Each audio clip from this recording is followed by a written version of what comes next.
Nobody asks to be born. They just show up one day at life's door, saying, "Here I am, world. I'm a boy, I'm a girl. I am rich, I am sick, I am poor."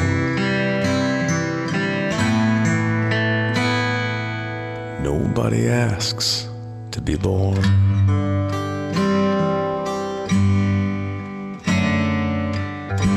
No one is given a say. They're just thrown straight into the fray. The bell rings at ringside, and someone yells fight. Some just end up on the floor.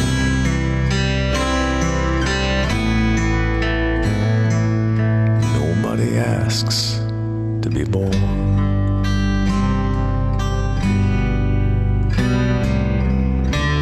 No one's assured of a grade on the curve, or a friend they can trust, or a house where they're loved. No life includes a book of how-to, 'cause nobody has lived it before.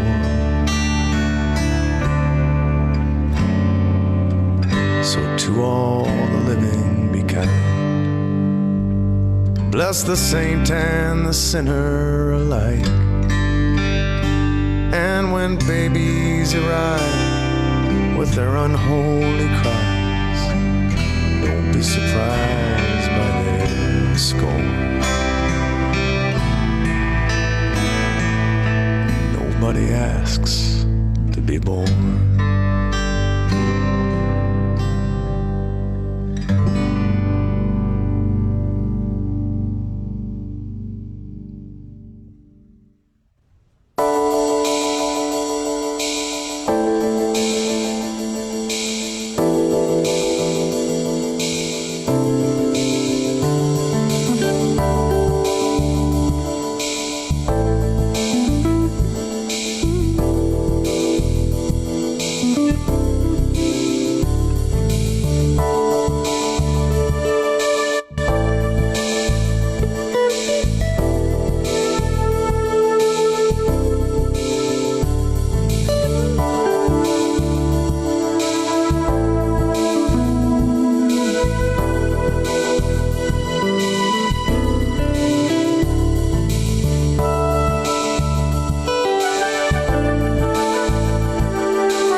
Growing up, I know that it was told me wrong.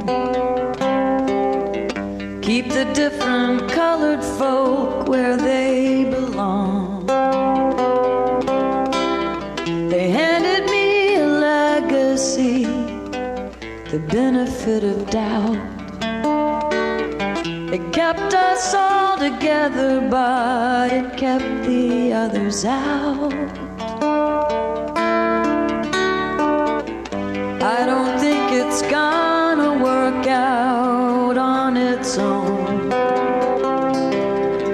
I don't think it's something better left alone.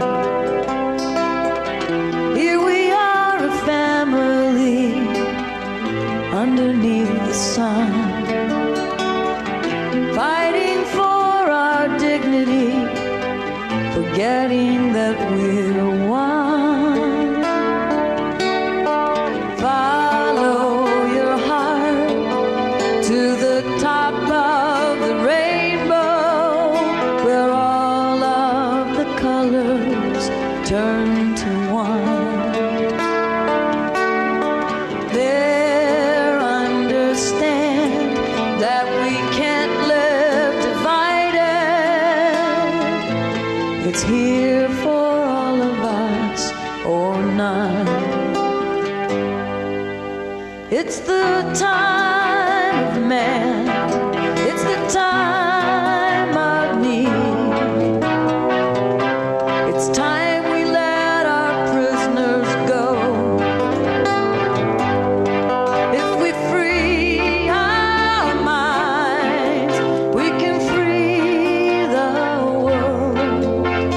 And all it'll do is to grow and to grow.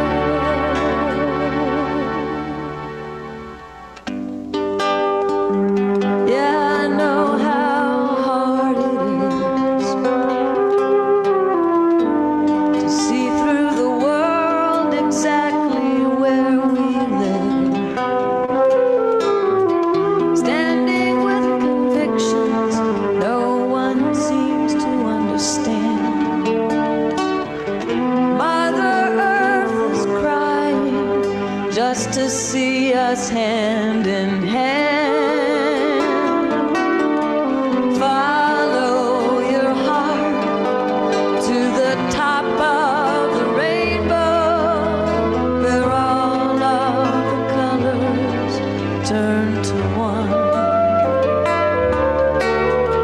There, understand that we can't live divided.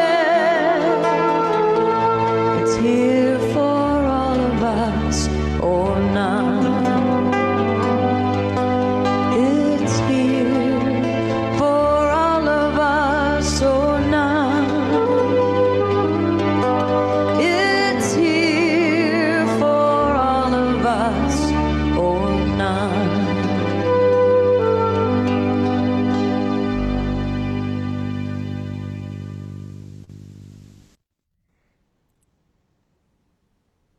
Good morning and welcome to our continuing journey. Thanks for tuning in today. This is a congregation that's rooted in covenant rather than creed. We've found that we don't have to believe alike or think alike to share principles and place love and compassion and truth and justice as our priorities. In these shifting, disorienting times, we're very much wishing to be here for you. And so if there's something we can do along the way, we hope you'll let us know. Rest assured that whoever you are, whatever your age, race, origin, orientation, background, status, ability, identity, you're welcome here. Valuing diversity is a treasured part of our heritage and history. Here we're called to treat respectfully people with differing paths and opinions. It's not always an easy thing to do, but it is our covenant and it is our challenge. invite you to join me in a welcoming song.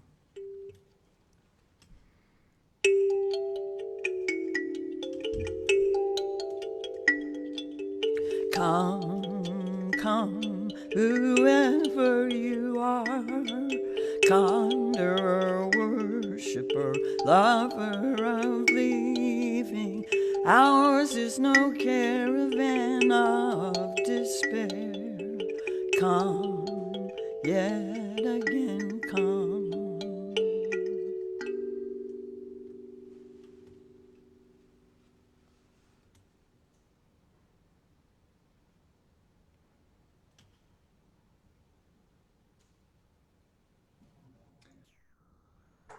Hey, good morning. This is Bennett Upton. I'm your board president, and I would just like to, well, I was out last week, and I wanted to talk to you a little bit about that. But first, I want to say, we want you to stay connected with your congregation, and there's a lot of things that are going on. We have a lot of different opportunities for you to become connected with the congregation. If you haven't been getting the weekly email that we send out from All Souls, then let us know. You can hit the website. Our All Souls website, or you can find that through Google. You can email me directly, or however you can get in touch with us. Let us know. We will send you that email. There are links in there aplenty, so that you can gain access to all of the different content that we are offering to you guys, and become more connected with your community. And there's also one of those links in there is a questionnaire. If you fill out that questionnaire, say what you kind of want to be involved in, then I will make sure that you get invited to everything that we can possibly invite you to, unless you say you don't want to be invited to it, or unless you say you don't want emails from us, in which case I can also make that happen. Also, last week I was out because I was at General Assembly with the UUA, which was very interesting. It was my first General Assembly, and I would like to encourage everyone to attend. They're open to anyone who is in sympathy with the Unitarian Universalists, really. I don't think there's any restrictions on going to it. This year it cost $150 and you had to register online. And all of the content was online, which is why I was able to go. Normally you have to fly to some distant city, but this year you don't.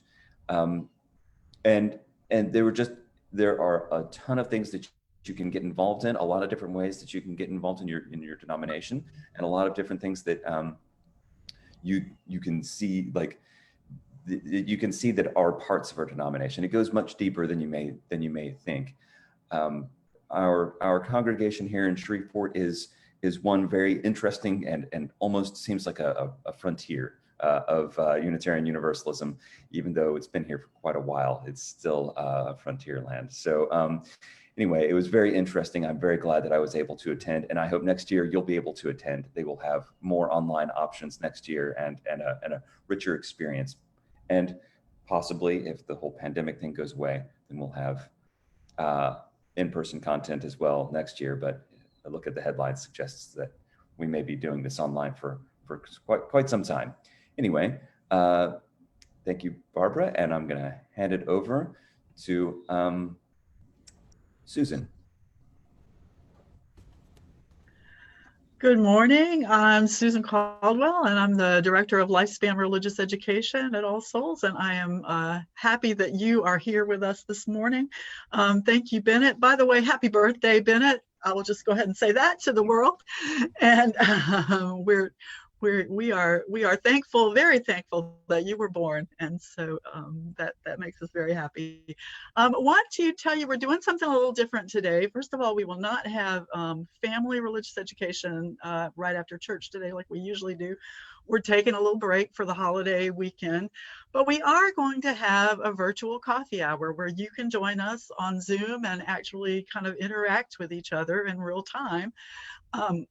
Steve will be putting that link for us in the comments, and so I hope that you will stick around and join us. It should be just a few minutes after the service ends that we'll open up the Zoom room, and enter with your real name, if you will, which, as they said at General Assembly, which I loved, and that is the name that you want to be called.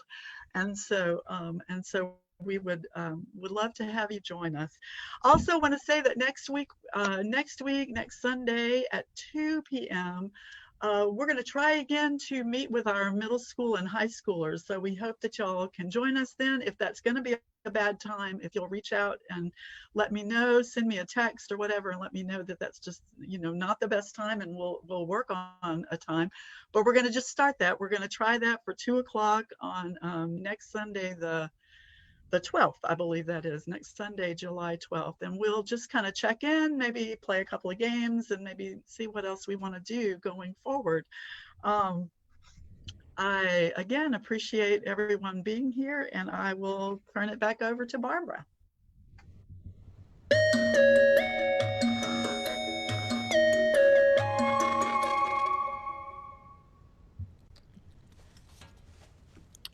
Thank you all.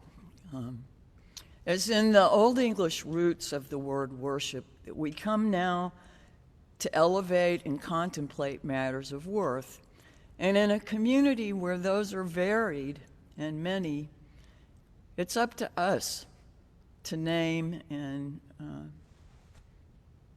own the matters of worth for ourselves. Still together we join in celebrating that which is greater. Informed by all of these considerations, let us enter a spirit of worship.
Throughout time, our Unitarian Universalist faith tradition has held a thread of clarity. How we relate to each other creates the conditions of hell or heaven here on earth. These words come from Deanna Vandiver. We know not or agree, we may not know or agree about what lies beyond this life, but it's our conviction that our actions and our inactions have consequences for the web of all existence. While fascinating and mysterious, we do not place our hopes for salvation in what happens after death. We find our salvation here on earth, showing up for each other with mercy, respect, and compassion. How are we relating to our neighbors, friends? As a people of faith, we are called to a love that is bold, to love beyond our skill and through our fear with courage and compassion. As a faithful collective, we are called to offer sanctuary, refuge, and comfort to everyone afflicted by the systems of oppression in our world. As faithful individuals, we are called to relationships of care and accountability. It makes a difference in the quality of this world when people with access to privilege and power give voice to a vision of collective liberation and name the obstacles within and without that limit us. Can we choose to live courageously, a people of faith, a people so bold? Can we faithfully challenge evil in the world and the sins of society that have become internalized within our own beings? Our faith does not require that we be unafraid, only that we do not let our fear lead or make our decisions from a place of fear. Our presence matters. How we relate to each other creates the conditions of hell or heaven here on earth. May we remember and affirm that we are all in this together. Friends, we are all in this together. Amen. I would like to invite Ava Kate, and I don't know if Jackson is joining her today or not, but Ava Kate to share our first part of the chalice lighting.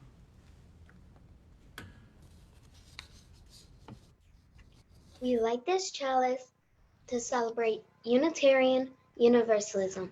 This is the church of the open mind. This is the church of the helping hands. This is the church of the loving heart. Thank you. May this chalice be a comfort and give you courage. May the light bring you the warmth of belonging and the fire of inspiration.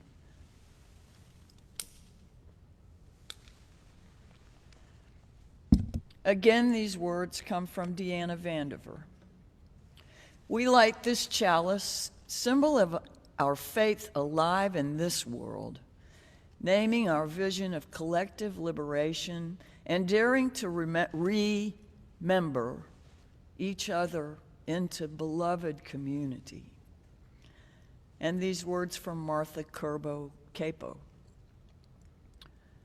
Through the week, this chalice abides, cupped and silent, in a dimly lit room, complete unto itself.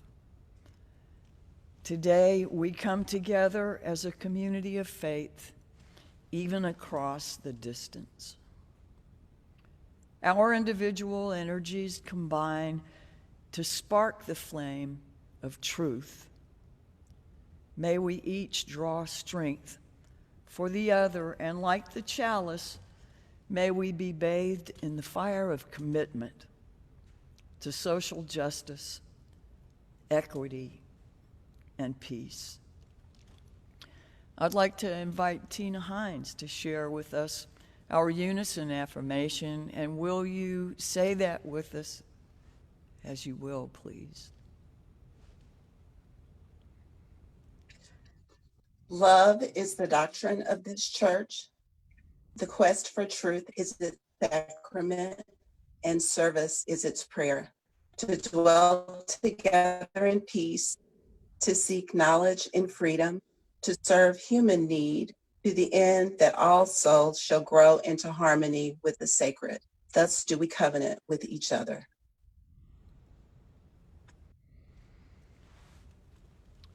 Thank you, Tina. We have a hymn that we invite you to sing with us. The lyrics will be up. There we go.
time for all ages.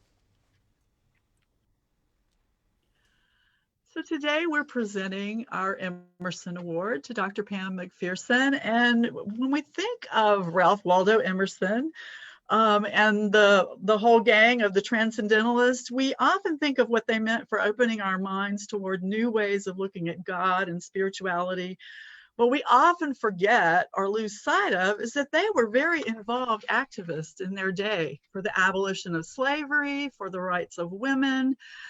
And if you truly believe that all people have the power within them to connect to the source and spirit of all life, or to have that direct experience of transcending mystery, as we call it now, then why would you not advocate for their equal rights? So in the past, I've heard this age-old argument about where the emphasis in our faith should be on social justice or spiritual growth, to which my answer is always yes.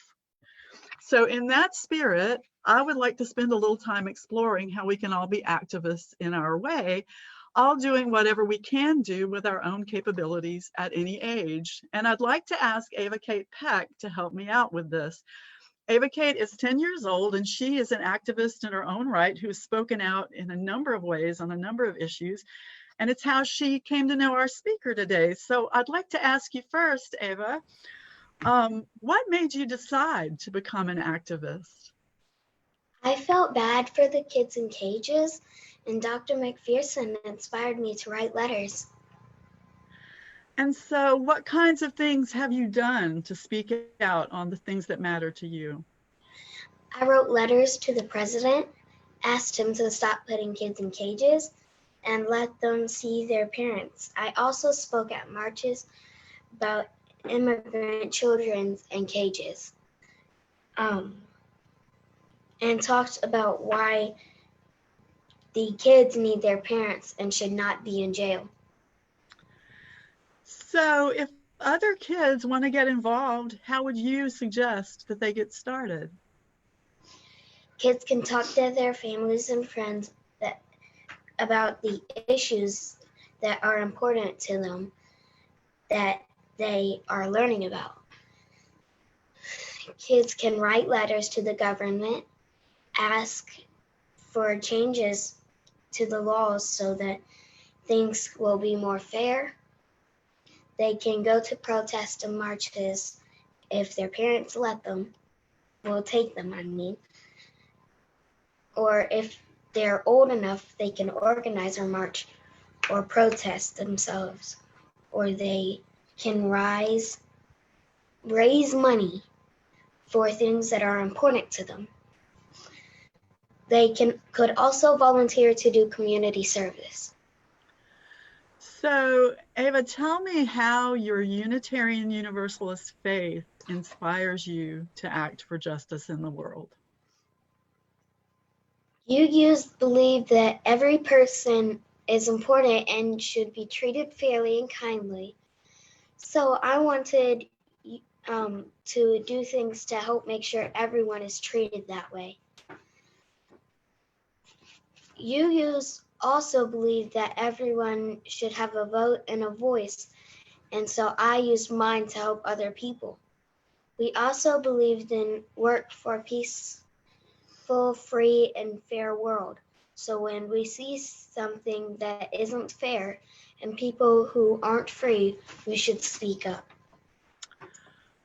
Thank you so much, Ava Kate. I really appreciate you sharing that with us. And it just shows you that whoever you are and whatever age you are, you can work for justice in this world. So thank you so much, Ava.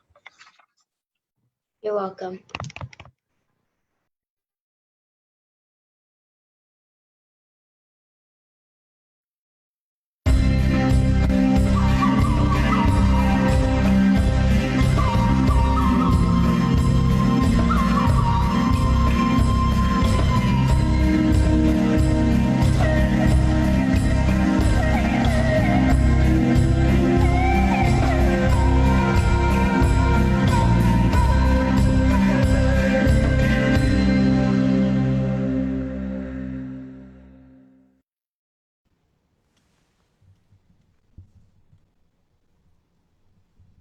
Good morning. I'm Larry. And for today's meditation, first let yourself find a comfortable posture, releasing any unnecessary tension, feeling relaxed and present.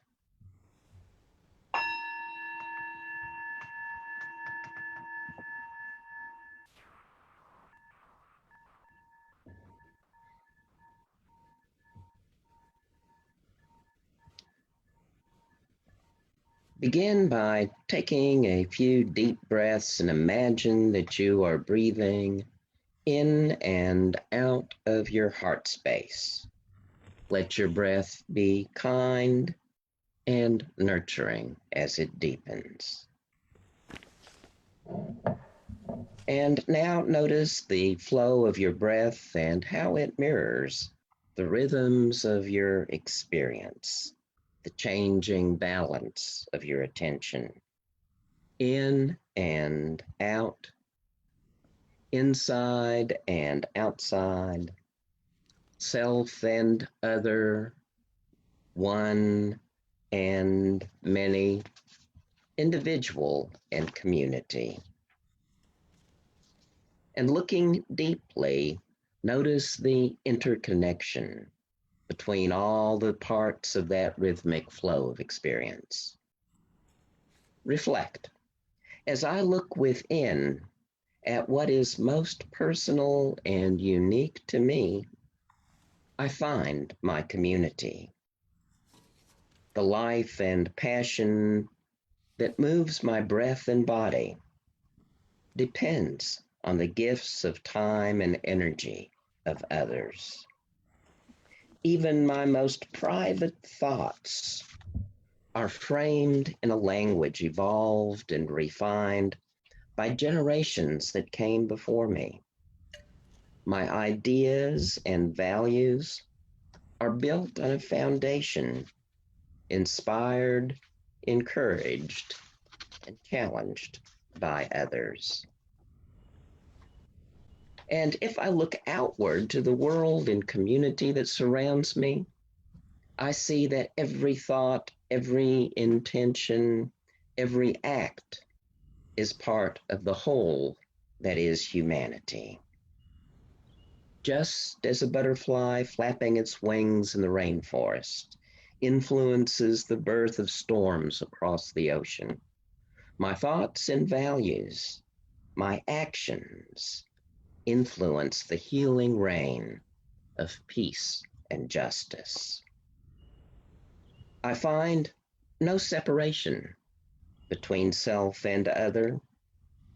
Everywhere I cast my glance, I find the deep truth of interdependence. Every heartbeat, a note in a great song of oneness. I cherish the vision of all of us awakening to the interdependence that is the foundation of wisdom, compassion, and peace. And I earth that vision with this moment's choice, this moment's action, this moment's service. In these few moments of quiet meditation, notice the interdependent play of life's oneness in your experience, appearing as your individual self and as your world and your community.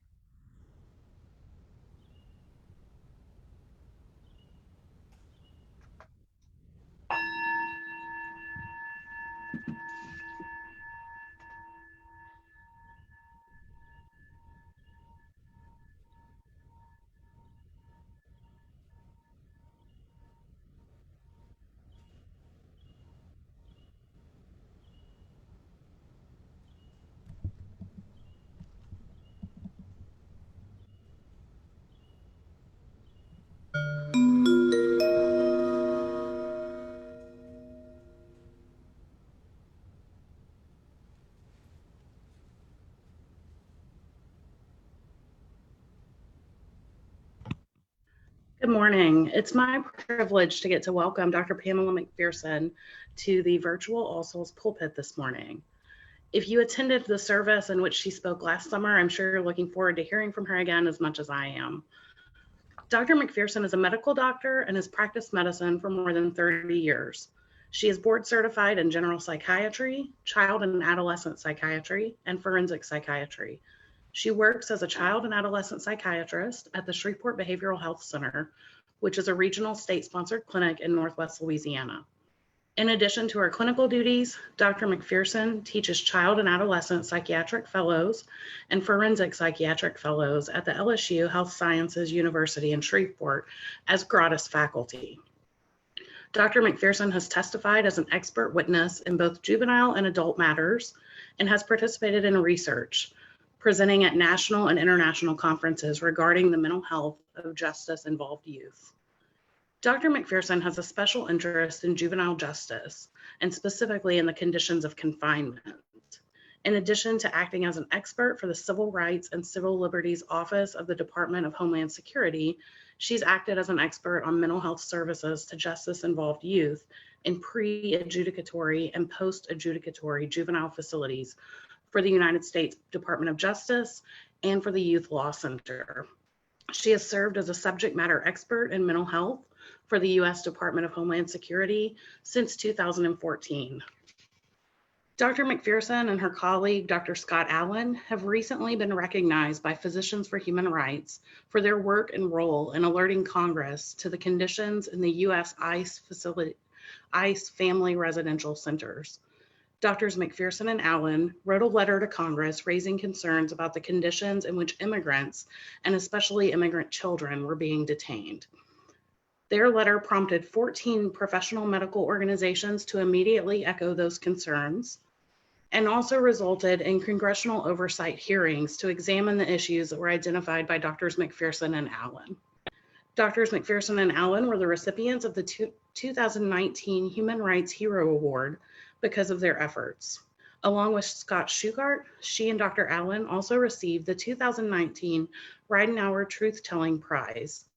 The selection committee for that prize wrote, "Unlike any other time since Watergate, this nation needs courageous whistleblowers whose fidelity to truth outweighs their own financial interests.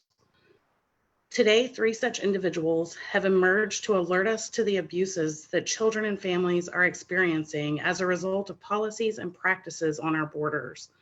We honor all 3 for their patriotism and integrity." Drs. McPherson and Allen and Mr. Shugart were interviewed on 60 Minutes in November of 2018, a broadcast that brought attention and awareness to the issue of family separations and child detention in America's immigrant facilities. Of her decision to become a whistleblower, Dr. McPherson said in an interview with KTAL News, "Knowing that children were being separated, knowing that the prospect of indefinite detention of children was looming, I wasn't sleeping. I watched, as many Americans watched, children being separated from their parents. I'm a mother. I couldn't imagine what parents were going through in those moments. I felt I had to be a voice for the children. The moment I decided to become a whistleblower, it was as if a huge weight had been lifted off of my shoulders. I think many whistleblowers go through a period of time where they question their moral and ethical obligations. They question their values. They consider what impact whistleblowing might have on their families or colleagues. This is a matter of human dignity. This is a matter of justice. It's a matter of doing right by children." Since that time, Dr. McPherson has been involved in local activism efforts, advocating for the rights of immigrants detained in U.S. custody here in Louisiana. She has also acted as a mentor and consultant to the Step Forward Teen Advisory Committee. As part of this project, local teens surveyed over 5,000 Caddo Parish High School students with a teen mental health survey. They found that local teens were experiencing stress sufficient to negatively impact their school performance. And it's important to note that this survey was conducted prior to the COVID-19 pandemic, which I'm sure has only exacerbated those problems. The teens then held a teen summit and worked with local teens to create recommendations for school systems and the parish to address this problem. Dr. McPherson is a gifted clinician, a Shreveport native, and someone who certainly embodies our Unitarian Universalist values and principles through her courageous and compassionate actions. Please join me in providing a warm welcome to our 2020 Emerson Award recipient, Dr. Pamela McPherson.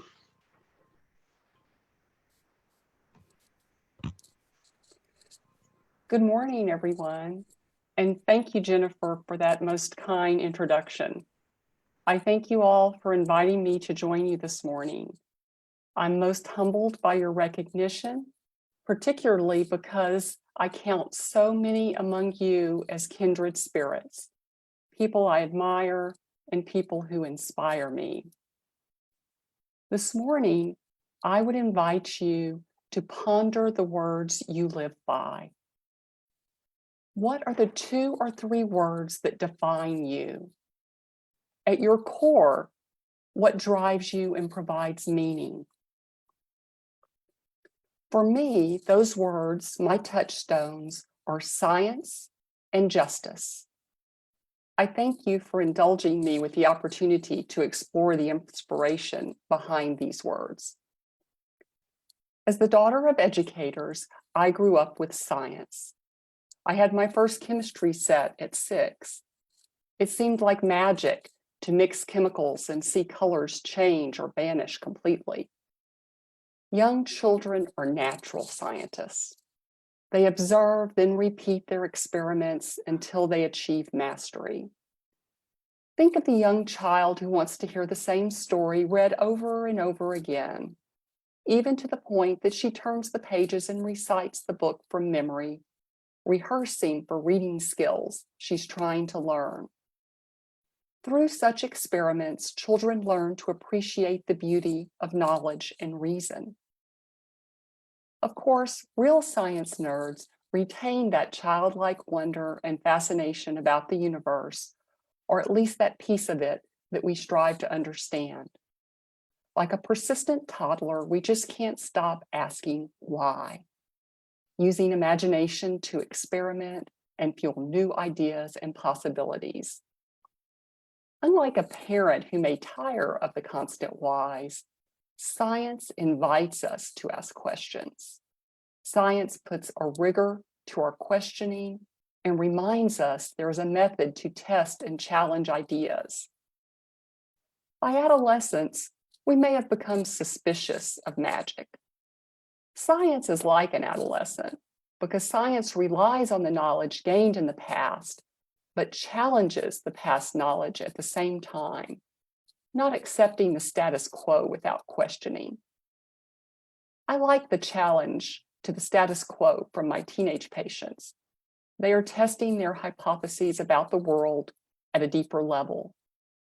Challenging the status quo is one of the things I like best about science, the opportunity to construct new ideas out of the old. I like challenging and questioning why, and also how science helps us to understand our world and ourselves. For me, my love of science is closely linked to health and wellness, especially mental wellness. The questions I ask are how can we help children have better lives, to be healthy and thrive? How can I help a child to succeed when faced with challenges? Those are questions I try to answer every day in my work. It's a unique privilege to hear a child's story and use my medical knowledge to reduce suffering and strengthen resilience. The science of our brain and behavior fascinates me, and its unique expression in each person is truly miraculous. As I turn 60 this month, the science of how we can maintain wellness has become more personal. The secret that I have learned through much trial and error experimentation is that caring for ourselves physically, mentally, and spiritually must be approached purposely and with dedication. It cannot be left to chance. You are truly miraculous. Please take care of yourself. Mask up and wash your hands. Exercise, eat, and sleep well. Renew yourself with reflection and fellowship. As adults, our own self-care is an example that teaches children to value themselves and care for themselves. Self-care fuels us to care for others. As you ponder the words you live by, think about how these words relate to your health and well-being. No doubt the words you live by fuel your very being. You would not be you without those core beliefs. The ability and time to ponder questions and care for ourselves well are both gifts and privileges. Justice demands that gifts and privileges should be distributed equitably. It does not take the rigor of science to tell us that life does not treat everyone equally. Every child knows that fairness is important, and they learn all too soon that many things in life can be unfair. I saw this on the streets of Latin America as a young child. I saw children with illness and deformity that were easily treated and remedied in the United States. It was then and there that health and justice for children became my life's work. Access to quality healthcare and education, clean water and air, fundamental fairness in our legal systems, inequities exist. They exist right here in Shreveport and Bossier. But I am hopeful for our future. I'm hopeful because there's so many champions in our community stepping up to share their knowledge and skill to chip away at the inequities. In the last few months, I've seen educators standing the course with their students, our medical community rallying to keep us safe, the leaders and participants in 45 Days of Action promoting justice and accountability, the Interfaith Immigrant Solidarity Committee calling out the dangers of detention and helping to connect those released with family, and our Pride Month celebrations and remembrances. So many reasons for hope. Most of those stepping up are much younger and more energetic than I. To them, I say thank you. Thank you for sharing your talents and giving us all hope as you make our community more just, as you make us all better. Perhaps you are generous with your time and your talents because as children, you were taught the importance of sharing. If we value justice, we have a responsibility to share. It's as simple as I have two, so I share one with you. It's most unjust to prosper due to hardship and burden of others. We must strive for a just society locally, nationally, and globally. We must press our abilities to action where they are needed. Never underestimate the importance of your abilities or your actions. Your acts of kindness matter. Even before the pandemic, loneliness was recognized as a driver of poor health and mental health. Of course, now the concern is heightened. You must remember that your acts of kindness lessen the burden on another. They really matter. The autism community has called for 2020 to be the year of kindness.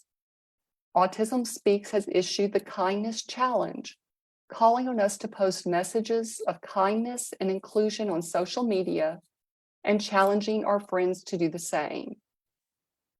For me, kindness is respect for others, a way of treating others justly. Will you accept the challenge to show your kindness to others? Justice for children matters most to me. I'm privileged to be able to give more than kindness, so I strive to answer that call. I am interested in what science can tell us about how we meet the needs of children. Science tells us that neighborhood disadvantages hurt children mentally and physically. By 18, children show the evidence of this inequity in their DNA. Inequity causes epigenetic changes to DNA, and it harms children. So how are we doing here in Louisiana? For over 30 years, the Annie E. Casey Foundation has tracked child well-being. Louisiana ranks 48th for overall child well-being and 49th for family and community. 48th, 49th. Discouraging statistics for those of us who work with children every day and know that each child deserves a fair share. Like me, many of you may be thinking, Northwest Louisiana isn't such a bad place. How can we be 48th? In fact, I often hear people say what a great place Shreveport-Bossier is to rear children. Could this very thought, in light of the numbers, shine a light on how we can be blind to the inequity and injustice in our community? Louisiana's abysmal ranking challenges us to strive for justice for children in Northwest Louisiana. But I also want you to know that ranking is not the whole story. Recent kid count data for Louisiana showed improvement in 11 of 16 key indicators, with education indicators showing dramatic improvements. This is a testament to the determination of many who are committed to the well-being of our children. We are moving toward a more just and equitable world for our children. We cannot stop. I will not stop. Justice and science energize me. Thank you for listening to my thoughts on justice and science. They have been words for me to live by for many decades and will keep me moving forward. What words do you live by? Embrace them. Think of them often. Share your ideals with others. May the words you live by bring your life meaning with all of the joy, the imagination, and determination to translate your words to action. Thank you for hearing my words this morning.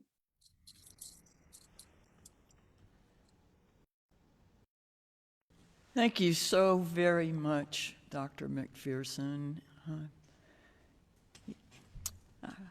There are a number of people, I'm sure, that are a part of this service today who are not familiar with our Ralph Waldo Emerson Award.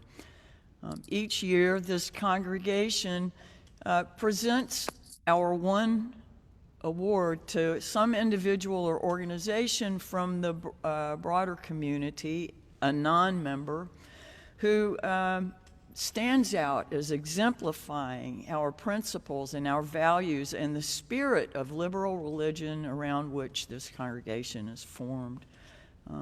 They resonate with the very principles of Unitarian Universalism. It's a small way to say thank you to someone.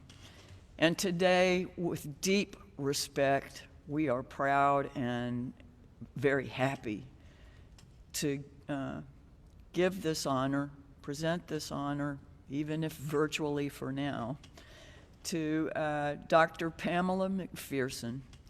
To the list, we get to add her to the list of those who have been previous recipients, and that list includes Sister Margaret McCaffrey, Holocaust survivor Rosette Lopez Diaz Van Tyne, Dr. Ann Springer, Mac McCarter, the Spiritual Assembly of the Baha'i, Dr. Peter Huff, Father Murray Clayton, the Philadelphia Center, the Montessori School of Shreveport, and Francis Kelly, just to name a few of them. Here's the award that we will be sending your way.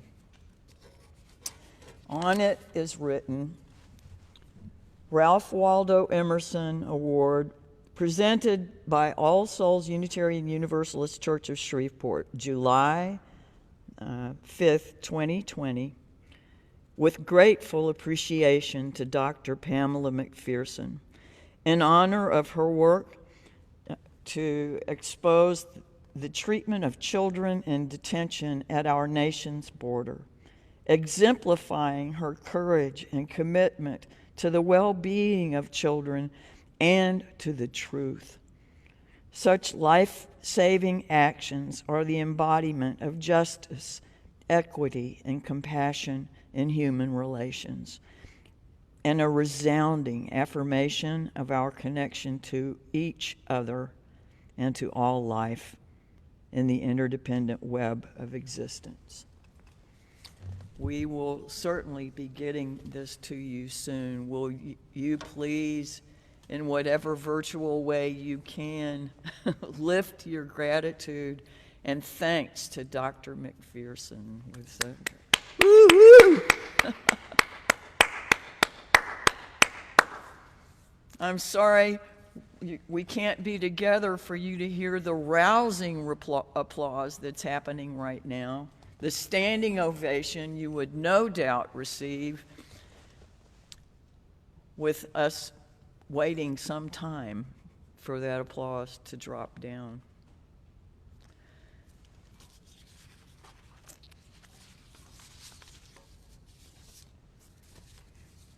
We thank you very much for being willing to share your message with us today. And I thank Jennifer Russell for the introduction to Dr. McPherson, and Ava Kate Peck for helping with the chalice lighting, Tina Hines for helping with the unison affirmation, Larry Andros for helping with the meditation, Brittany Turner for helping with sound and production, our president for his informative words along the way and his presence at this meeting, and our director of religious education, Susan Caldwell, for having her interaction with our guest young person today. We close this service with the words of Sweet Home Teacup. May we recognize and abandon the familiar attitudes and practices that do not serve the whole. We are who we are, and we have the opportunity to be who we want to be, to create a new inheritance for the future. These words come from Kenneth R. Warren. May the love that is the doctrine of this church be also the strength and the spirit of this congregation and of our individual lives.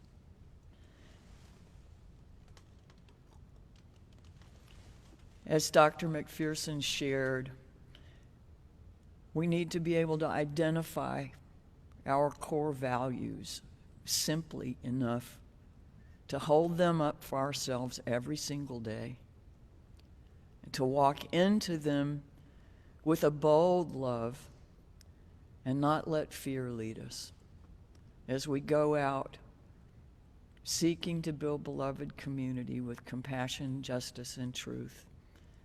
May you go in peace. Amen. Ashe. Blessed be.